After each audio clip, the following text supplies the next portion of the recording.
So, Peter, you've just interviewed a military expert who has witnessed horrific wartime conflict, and he's given you a unique insight into what might happen to the people in Gaza should Israel launch a ground incursion there.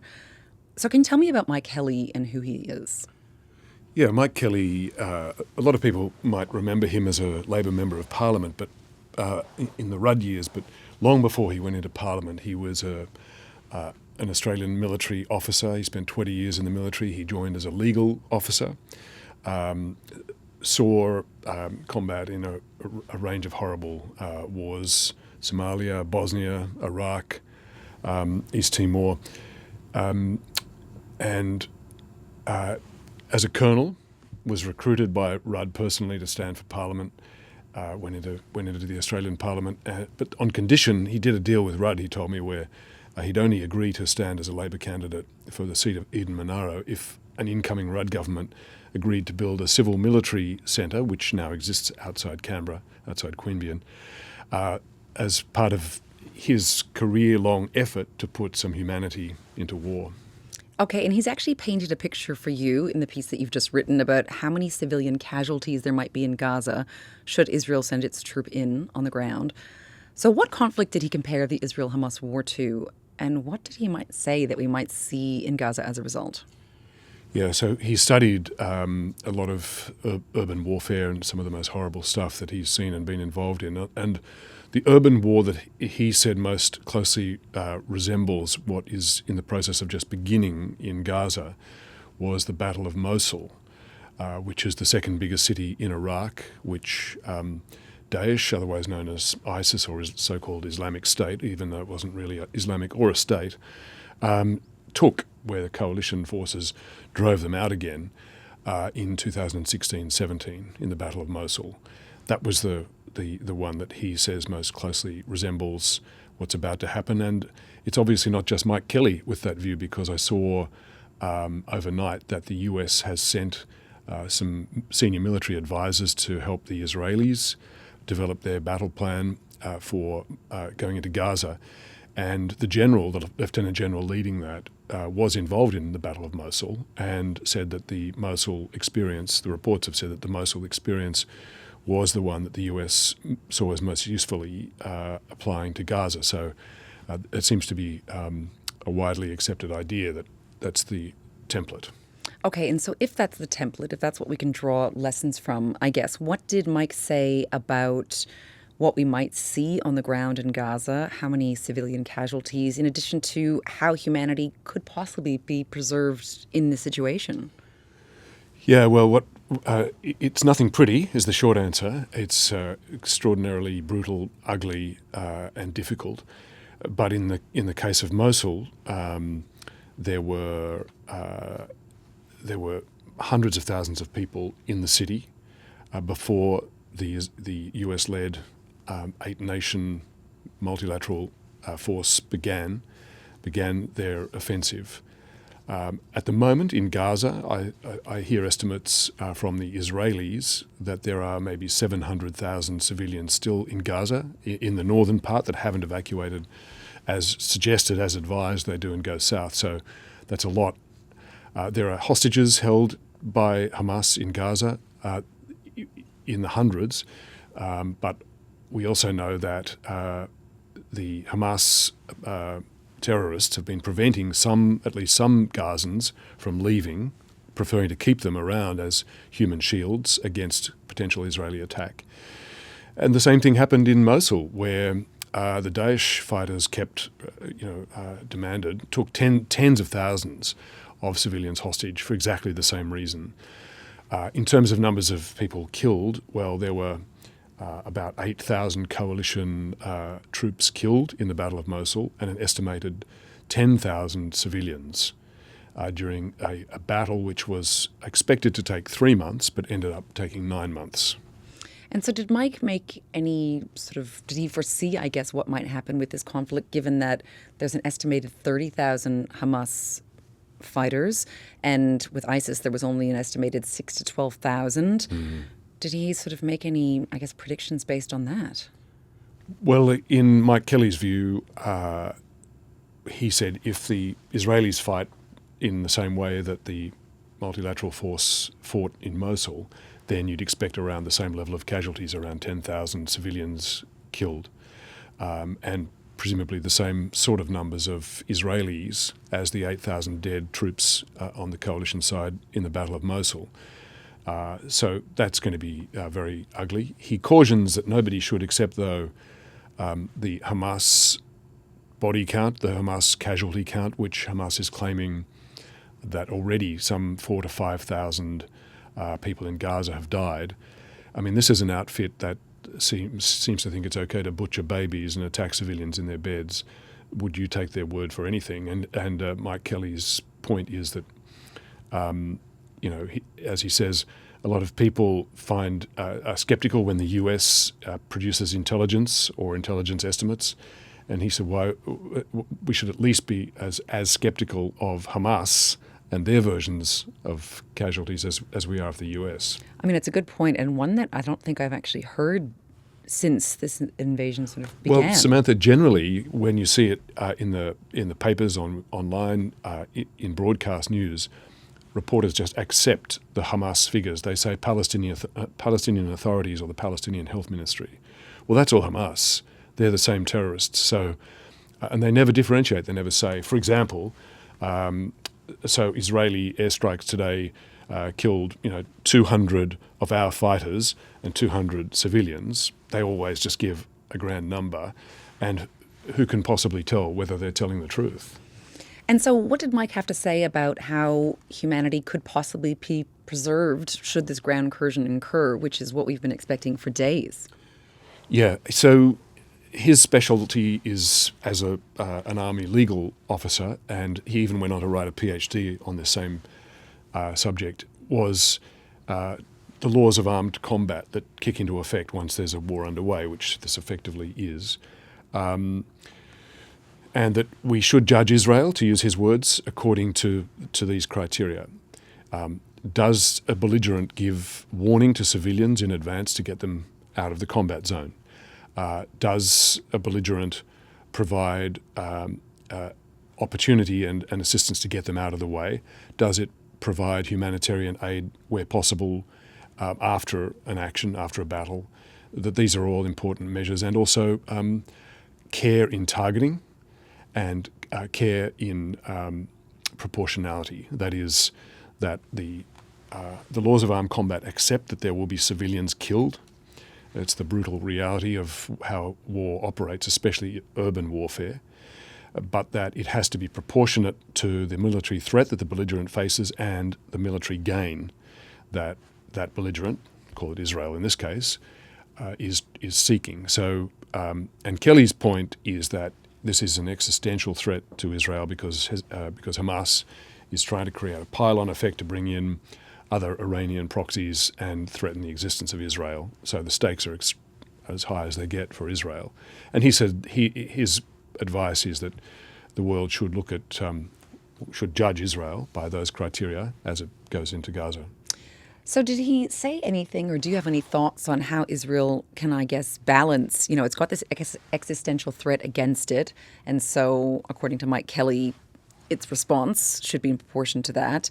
But then Joe Biden recently cautioned Israel not to be consumed by rage in response to the Hamas attacks, and that, he urged Israel to abandon the righteous anger that led America after 9/11 to the excesses of Guantanamo Bay. So how can Israel balance these, I guess, competing needs? Well, it has to be mature and grown up and proportionate about it. Not only did the US lurch into that very unedifying and disgraceful episode in Guantanamo, but which seemed initially to be so justifiable, but in retrospect is so awful. Remember, it went on and waged two wars, the second of which was completely unjustified, the war in Iraq, and had horrible consequences. So that's what overreaction does.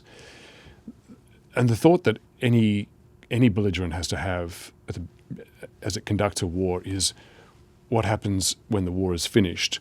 Is the way I'm conducting the war going to help my interests after the war or not? And presumably, the more credibility Israel can extract at the end of this operation, the better its prospects in terms of support of allies, its credibility and standing in the world, any future peace negotiations will all be affected by the degree of humanity that Israel can preserve. And remember, it has been, as we well know, it has been giving warning to civilians in Gaza to get out of the northern half, the combat zone, for 2 weeks now. So it has set a higher standard for itself already than the terrorist group it's attacking. But it has to, if it purports to be a civilized nation state in a just cause, which of course it is and does, then it has to maintain those higher standards and observe the laws of armed combat throughout. Okay, and so is this a contained operation for Israel? Once this whole war is over, that's it? Or is there more? Well, a contained operation, so far the only declared objective from Netanyahu, the Prime Minister of Israel, is to, quote, destroy Hamas and not leave a single Hamas terrorist standing. So the objective is to go into Gaza and remove them. But this is a very narrow lens on the problem. And remember that Hamas is a proxy of the Iranian regime, that this attack, the October 7 attack, was planned in conjunction with the Iranian government and forces. And therefore, beyond that narrow lens, what happens in the months, this is going to take months, it took 9 months in Mosul. Mike Kelly says it shouldn't take as long in this case because techniques of urban warfare have improved and refined, and the Israelis have got new kit as well as new techniques, but that it's still going to take months.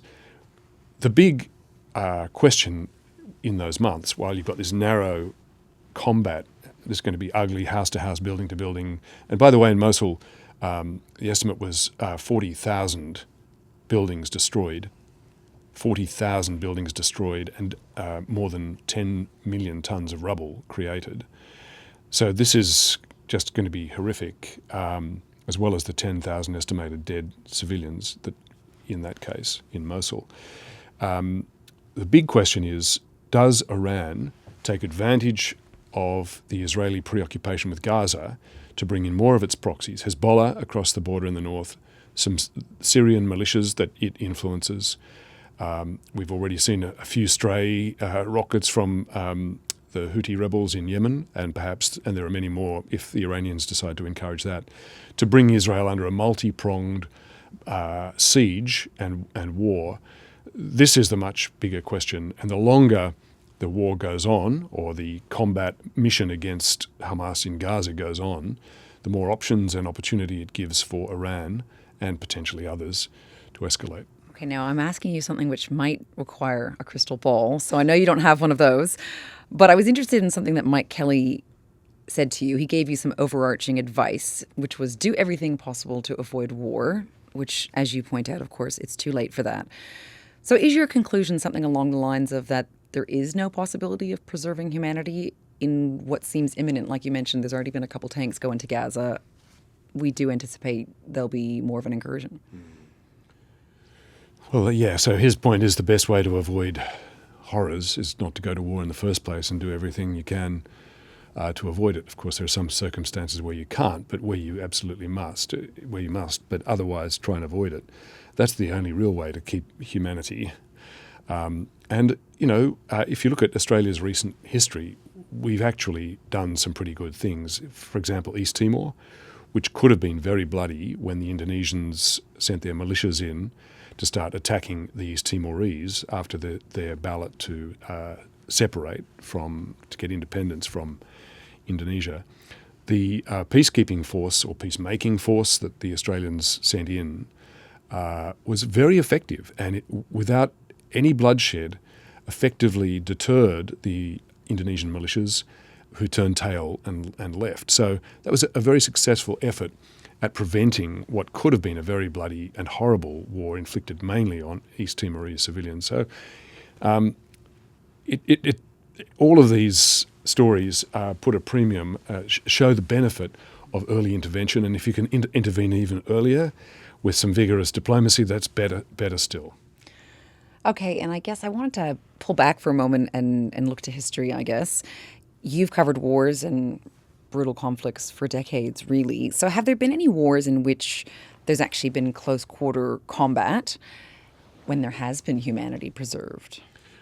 Not in modern times, I don't think. Not since the routine targeting of civilian populations on a large scale became standard practice, and we've seen that in every major war since, including and since World War II. So I'd have to say not. The laws of armed combat are straining against the impulses of nation states when they're waging war. So really, perhaps the lesson that we need to take from this is something that I think Mike touched on as well, which was about that it kind of comes down to the dehumanization of other people. Is that right? I mean, he talks about how even though he had seen horrible atrocities in combat, he was taken aback by the crimes that Hamas committed in Israel. And he said that there has been a generation of people in Gaza who've been taught to dehumanize Israelis, and arguably there have been generations of Israelis as well who have been taught to dehumanize perhaps the people in occupied territories. Well, I think it was just last week, the Israeli defense minister said Hamas were human animals and had to be destroyed. So, that's calling them human animals is on the pathway to dehumanization. Hatred, ancient hatreds and grudges are an ugly and unproductive thing, but they're real. This is an ugly situation. There's no way around that, and it's going to be ugly and uglier for probably months to come. But if there is any hope in this, it's that once this is done, and once Hamas, it's not going to be eliminated entirely. It's got political officers and sympathizers who aren't in Gaza, but once Hamas's combat ability is degraded or reduced to near zero, only then will it be even possible to conceive of any peace negotiations that would lead to any sort of longer-term solution to this intractable problem. So the horror is a precondition for the peace, and that's about as good as you can get, really. Well, thank you, Peter, for your time. Thank you, Samantha.